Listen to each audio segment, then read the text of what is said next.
ये तो सवेल हफ्ते ने घोड़न की जगह गाल कई कने में एक नंबर फकीर वारान ये मिठान को ने सूफियन सूफी सादिक साद ना ओहे भी शौकीन त उन जो घराणो ऐं मिठे फकीर ढेर वारा ऐं कोई बयान हे लुंडन मिठानी ना ए घोड़न जो खबर तो की बुधायो रात वाली घोड़न जो खबर बुधायो ये त असा जो एक बेसा वास्तो तारकात घणो असा जो फकीर मोहम्मद होनो ने जा पुटा वो ते फकीर ने बनी असा जी जो तो जिम्बनी सदी जाती हुई हां 16 एकड़ के 20 एकड़ तेरा ना भी बनी दई छयो ते जगह हुई उन में मिल रही सा दई छयो खीर तरह में फकीर के वो ते वठे उन गोठो वडो रखे जो जाफर जो अज ताणी वो पट पियो है हां सरदारी वठी पर गोठा न्या पियो रखियो रखियो वडो उन में रखियो जाफर इन मिठे वारन मावा हां इते असा जो गाने जा मामा सगा गाने जा त ए घोड़े की गाल की रात वाली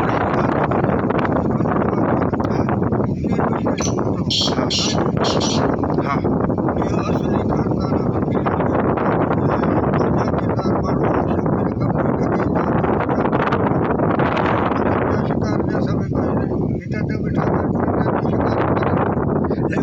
वो जो सामी वाले घोड़े की खबर है सामी नाम क्या गांबू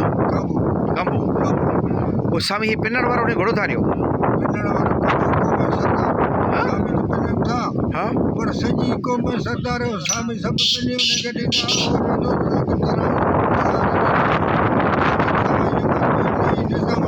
हां गांबू जो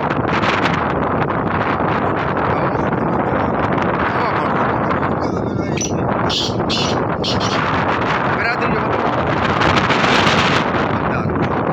ने घोड़े नाल की मचाओ